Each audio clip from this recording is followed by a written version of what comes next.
কোরবানির ঈদকে সামনে রেখে ঝালকাঠিতে বেড়েছে লবণের চাহিদা। এই নিয়ে আরও জানাতে শহরের আড়তদার পট্টি এলাকা থেকে যুক্ত হচ্ছেন আলামিন তালুকদার। আলামিন, বাজারে লবণের দাম বেড়েছে কিনা, ক্রেতারা কি বলছেন?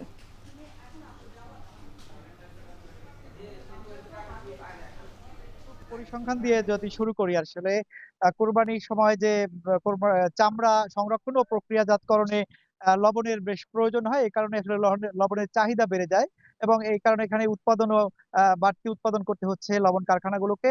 আমার জেলার কথা যদি বলি, ঝালকাঠি জেলায় ২০৪ মেট্রিক টন লবণের চাহিদা রয়েছে, কিন্তু অবাক করার মতো হলো মজুদ রয়েছে ১১,২৮৮ মেট্রিক টন এবং অপরিশোধিত লবণের কথা যদি বলি, সেটিও রয়েছে ১১,১৮৭ মেট্রিক টন।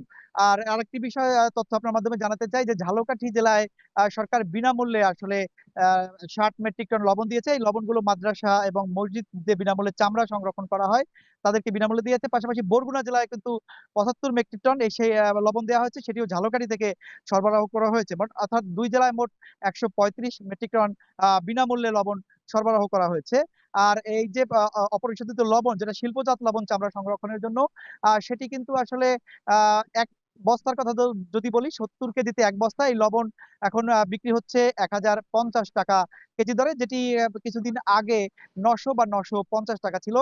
সেই হিসেবে লবণের চাহিদার কারণে লবণের দামও কিছুটা বেড়েছে। এই কারণে ব্যবসায়ীরা কিন্তু অনেকটা খুশি। আর এই লবণ উৎপাদন করতে গিয়ে শ্রমিকরাও একটু বাড়তি আ বা ইনকাম করতে পারছেন। এটা তারা প্রোডাকশন যে ভিত্তিতে তারা এই লবণের কারখানায় কাজ করেন। তো উৎপাদন বাড়তি হওয়ায় তারা তাদের বাড়তি সময় ব্যয় হয়। এই কারণে তারা এখন একটু বাড়তি আয় করতে পারেন। সব মিলিয়ে কিন্তু এখানে শ্রমিক এবং মালিক তারা উভয়ে খুশি।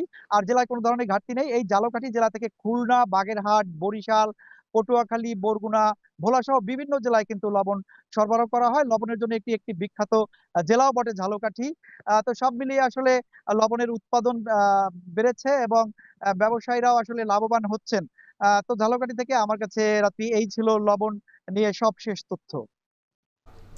আলামিন তালুকদার যুক্ত ছিলেন, জানাচ্ছিলেন বিস্তারিত।